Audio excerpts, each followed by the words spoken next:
Et bonjour mes chers Capricornes. Voilà, nous sommes au mois de décembre 2022 et cette fois-ci, je ne vais pas vous faire un tirage pour le mois de janvier. Je vais faire, ça s'appelle le tirage astrologique. Donc ça va toucher tous les domaines de votre vie. Donc évidemment qu'on survole parce qu'il y a une carte par domaine qui va un petit peu vous donner la tendance pour votre année 2023. Je ferai une deuxième vidéo avec un tirage sentimental pour le mois de janvier. Voilà, je pense que là, c'est bien aussi de savoir un petit peu à quelle sauce on va être mangé, peut-être nous préparer à travailler certains domaines de notre vie, à surmonter des épreuves. En tout cas, voilà, ça nous donne un petit peu un panel de tous les domaines, amis, travail, santé, finances, pour cette année 2023. De année 7, hein, année importante, année très spirituelle. Avec le 7, on rentre dans les trois derniers chiffres qui sont des chiffres plus connectés à notre être supérieur. Donc, et d'autant plus qu'avec le 7, c'est vraiment le chiffre de transition, qui est le chiffre du mental, où on est vraiment dans les pensées.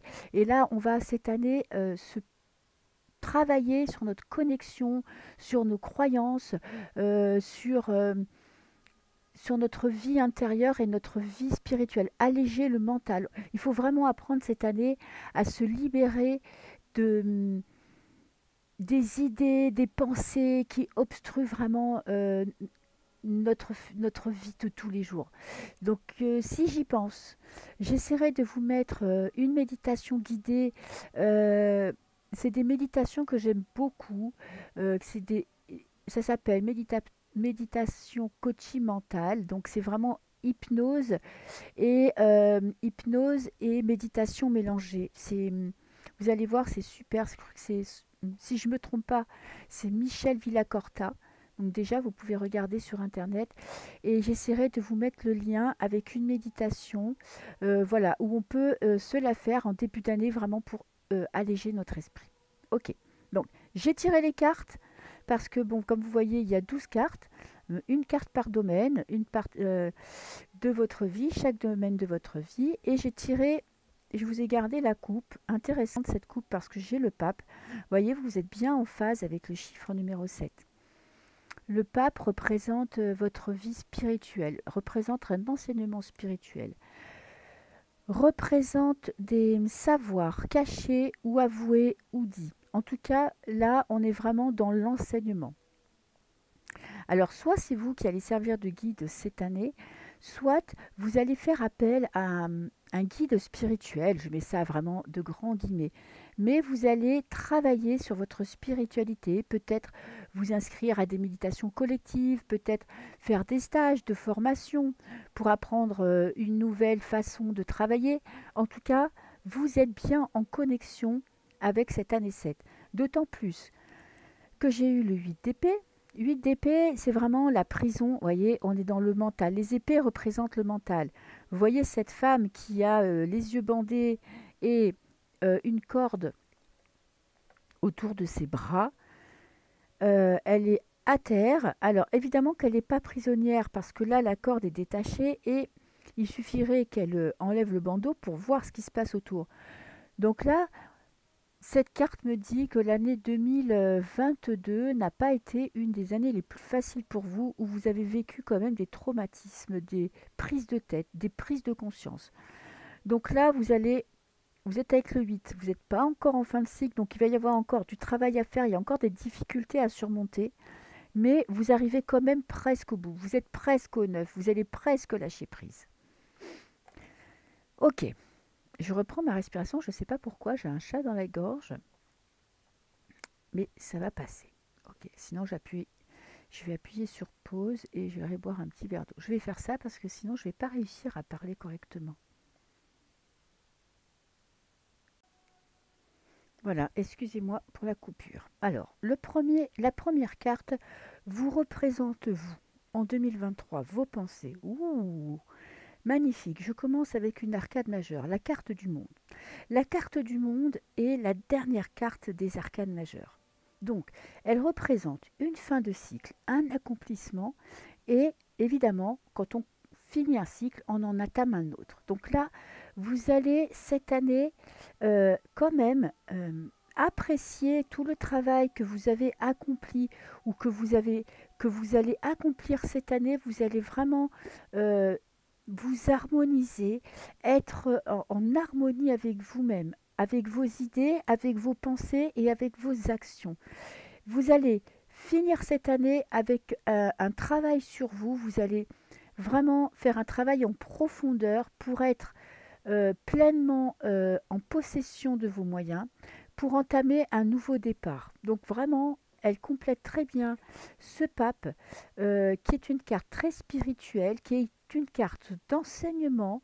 Donc là, vous allez vraiment vous concentrer cette année à mettre en place des nouveaux projets pour votre futur.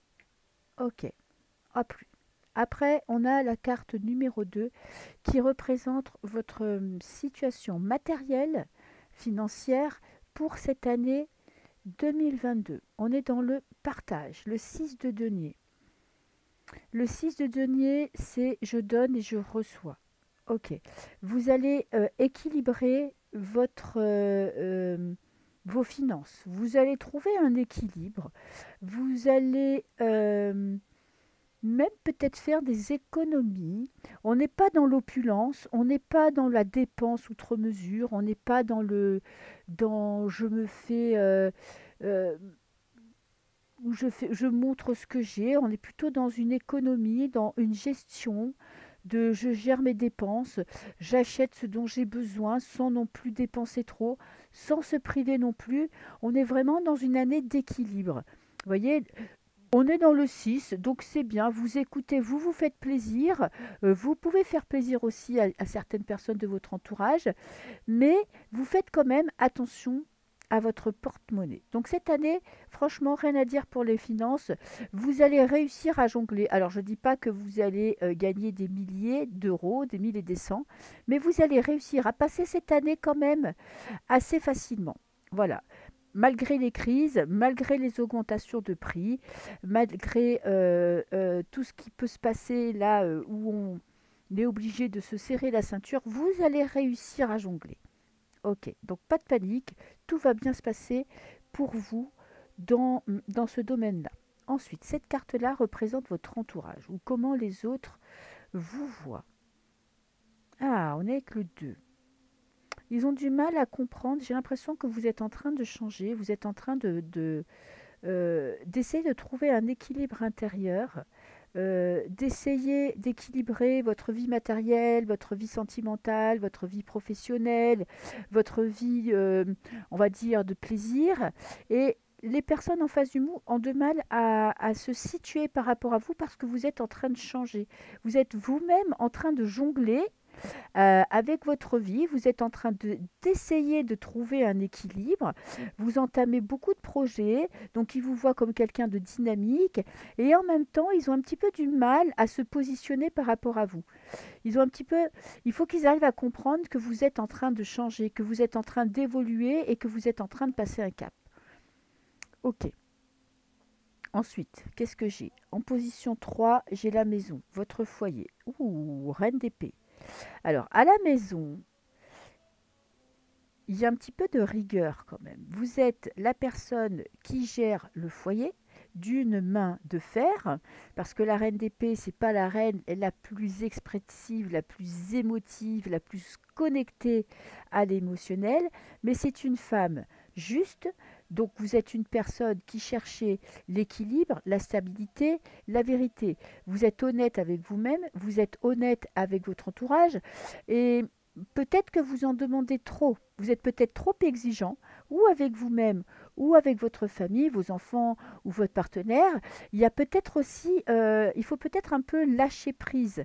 Parce que là, la reine d'épée est assez quand même assez froide, assez dure. Alors, elle fait toujours des choses par honnêteté intellectuelle, parce qu'elle n'aime pas l'injustice, elle n'aime pas le déséquilibre, mais parfois ça manque un petit peu de douceur, je vais dire. Donc je vais vous prendre quand même une petite carte conseil pour vous aider à vous aiguiller à vous positionner, à trouver quand même un équilibre, à trouver une façon d'être un petit peu plus appropriée.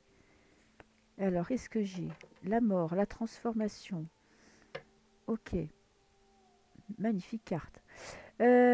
Oui, cette reine d'épée, peut-être que vous avez, avec votre franchise, vous êtes peut-être un petit peu excessif.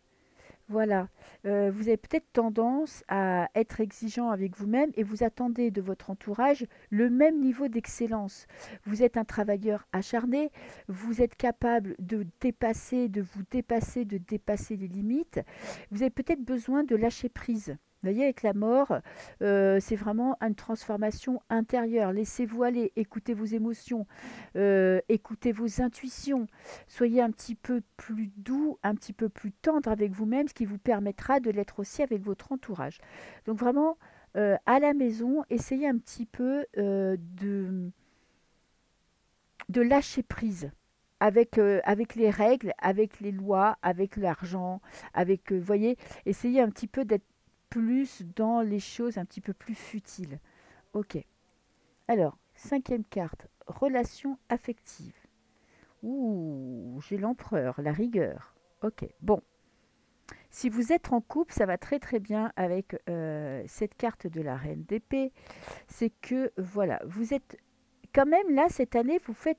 Alors, vous travaillez beaucoup sur vous, voyez, pour garder le cap, pour maîtriser les finances, pour avoir des projets qui tiennent la route.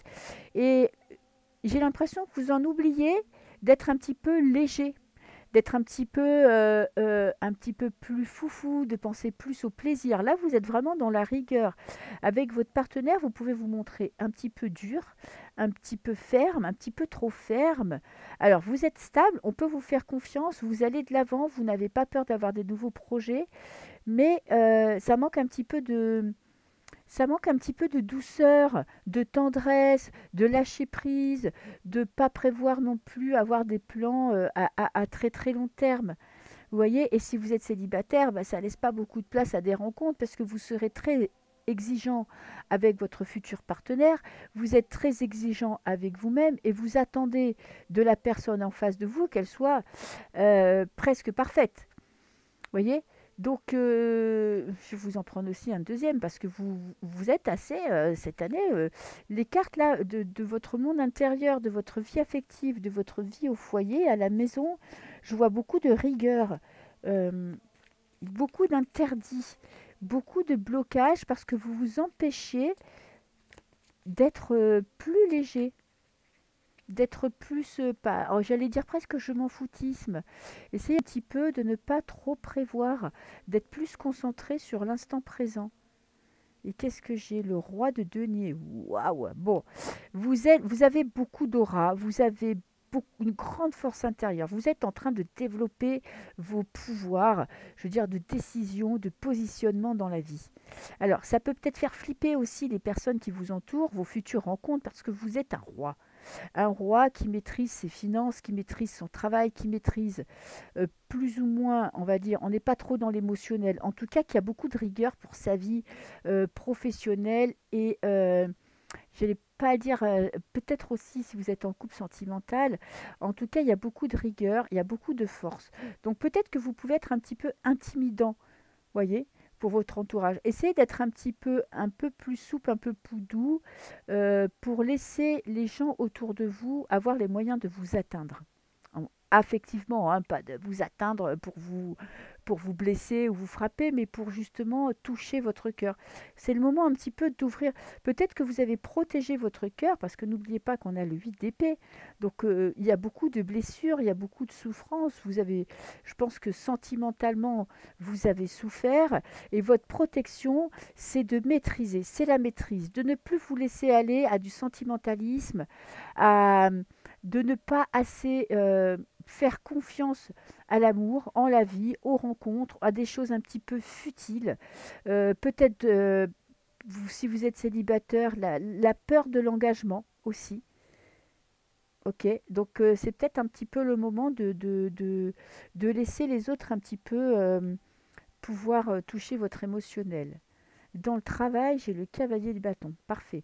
Cavalier de bâton, vous êtes dans l'action, vous mettez des choses en place, vous prenez des décisions, décisions professionnelles qui vont correspondre à vos envies, à vos passions, à ce que vous attendez euh, de votre travail. Donc vraiment, vous allez mettre en place des projets. Ça va ça va booster cette année, ça va speeder, hein. Il y a des choses qui vont se présenter à vous. Il y a peut-être des personnes qui vont vous ouvrir des portes, vous donner des opportunités de changer de voie et en tout cas de vous améliorer dans votre travail et d'aller de l'avant. Ok. Alors, votre partenaire, cette carte-là, ouh, votre partenaire, il a un petit peu du mal à vous suivre. Alors, si vous êtes en couple, là, pour les couples, il y a quand même beaucoup de tristesse chez votre partenaire. La personne avec qui vous vivez, elle a un petit peu de mal à, à reprendre pied. Elle souffre peut-être aussi de votre distance émotionnelle. Elle a peut-être du mal, peut-être besoin que vous vous occupiez d'elle ou de lui, que vous soyez plus dans la douceur ou plus dans la tendresse. Vous voyez, parce qu'elle a des, cette personne souffre, a des grosses peines, a des choses à digérer, a vécu elle aussi une période compliquée et difficile émotionnellement. Et elle a besoin aussi de lâcher prise, d'exprimer ses émotions. Et elle n'a peut-être pas l'oreille attentive, en tout cas la tendresse qu'elle attend au retour. Et pour les célibataires, cette carte représente votre meilleur ami, la personne qui compte le plus pour vous dans votre vie. Donc ça peut être aussi votre sœur, votre frère, votre mère, en tout cas une personne de cœur qui risque de traverser des moments difficiles et qui aura besoin de vous. Voilà. Ok. Ensuite, la carte 8 représente une transformation cette année. Comment vous allez évoluer? Ouh, ben, c'est parfait. Vous étiez dans la rigueur. Vous êtes dans la rigueur. Vous avez eu besoin pour vous reconstruire de maîtriser votre vie émotionnelle. Et là, cette carte me dit que vous allez vous laisser aller. Peut-être une rencontre, peut-être que vous allez vous ouvrir à l'amour. Si vous êtes en couple, vous allez vous confier à votre partenaire, vous allez montrer vos émotions, vous allez exprimer ce que vous ressentez. Et si vous êtes célibataire, vous allez enfin, alors pas forcément une rencontre, mais en tout cas, vous allez commencer à ouvrir votre cœur. Vous allez recommencer à faire confiance en l'amour. Euh, Ces souffrances me disent que pour vous protéger, vous vous êtes quand même mis une barrière, une muraille autour de vous. Même en couple, hein, vous avez peut-être vécu des moments difficiles, rien à voir avec l'amour, mais au travail, en famille, ça peut être un décès, ça peut être des déceptions, ça peut être des pertes financières, ça peut être un déménagement douloureux. Peu importe, vous avez souffert et puis pour vous protéger, vous vous êtes blindé. Votre partenaire en souffre, votre entourage en souffre, votre famille en souffre. Mais là, franchement, il y a un retour, une reconnexion à votre cœur. Donc vous évoluez dans le bon sens parce que vous allez enfin décider d'accepter votre côté émotif. Ok. Ensuite, vos projets, votre philosophie de vie cette année. Ouh, 8 de coupe. Magnifique. On est encore dans l'émotion. Vos projets, vous allez avoir des envies, un besoin d'avancer. Vous savez que vous allez changer de voie, que vous allez changer de direction de votre vie, que vous allez vous reconnecter à votre cœur, que vous allez mettre en place des projets qui vont être en harmonie avec votre passion, avec ce qui vous tient à cœur. Vous savez, et vous n'êtes pas dans la précipitation. Vous êtes dans l'analyse. Vous savez ce que vous voulez. Vous connaissez votre but. Vous allez avoir un but, peut-être un nouveau but cette année qui va vraiment vous paraître indiscutable. Et vous allez prendre le temps de mettre en place les différentes étapes euh, de votre vie, en tout cas les différentes étapes à mettre en place pour accomplir, pour arriver à destination. Donc magnifique, on progresse tout doucement, on met en place, on écoute, vous écoutez vos intuitions, vous écoutez vos ressentis, vous écoutez vos besoins et vos envies et vous mettez petit à petit les choses en place pour avancer. Ok. Ensuite, la carte 10, la carte du destin. Qu'est-ce qui vient intervenir à l'extérieur de votre vie et qui va influencer votre vie? La lune.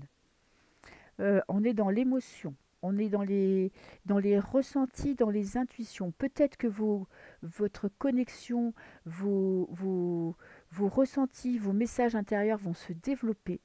Vous allez prendre le temps de d'analyser vos émotions négatives. Avec la lune, on est aussi dans des émotions cachées, dans des émotions un petit peu douloureuses, dans des doutes, dans des peurs. On est dans le monde de la nuit.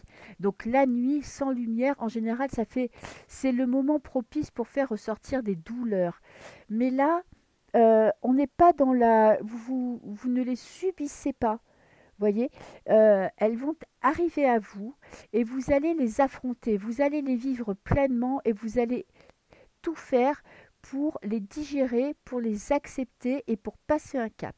Et on est aussi effectivement dans la connexion au divin, aux intuitions, aux messages de nos guides, aux messages de nos ancêtres, aux personnes qui sont décédées. C'est vraiment une communication avec le monde de l'au-delà. Donc là, année très propice pour développer vos dons, pour développer votre communication avec, je dirais, le monde de, le monde de l'au-delà, le monde, un monde que l'on ne peut pas voir. Mais vous allez vous mettre en connexion avec ce monde-là. Ok. Ensuite, votre entourage, votre vie sociale. Waouh! Bon, ben, vous allez vous ouvrir au monde, vous allez sortir de votre coquille, vous allez arrêter de juger, de combattre, euh, des causes qui vous empêchent d'être heureux dans votre vie de tous les jours. En tout cas, vous êtes quelqu'un qui, vous allez briller en société. Peut-être que vous allez faire des rencontres importantes. En tout cas, il y a une belle ouverture vers l'extérieur. Vous n'avez pas peur de faire des nouvelles rencontres. Vous n'avez pas peur de vous investir dans vos relations. En tout cas, ça va bouger. Je pense que votre cercle d'amis cette année va s'élargir. Et quels vont être les blocages? Le mental. J'ai l'as d'épée. Confusion mentale. Les blocages, ça va être attention de ne pas rester bloqué dans les idées négatives, dans les pensées négatives. Ça va vraiment être de vous ouvrir au monde de l'intuition. Voilà, ne vous laissez pas dépasser par des émotions négatives, ne vous laissez pas dépasser par des situations négatives et ne vous laissez pas dépasser par vos pensées négatives. Vraiment, apprenez à vous détacher du passé et du futur et apprenez à vivre l'instant présent. Voilà, ben ça va être une année très intéressante pour vous. En tout cas, professionnellement, je vois que quand même vous allez avoir beaucoup d'opportunités et sentimentalement, une belle reconnexion à votre cœur. Ça, c'est magnifique. Je vais vous prendre quand même une petite carte, on va dire une petite carte des tendances avec le Shosen Tarot de cette année 2023. Voilà, euh, une carte qui va vous guider tout au long de l'année.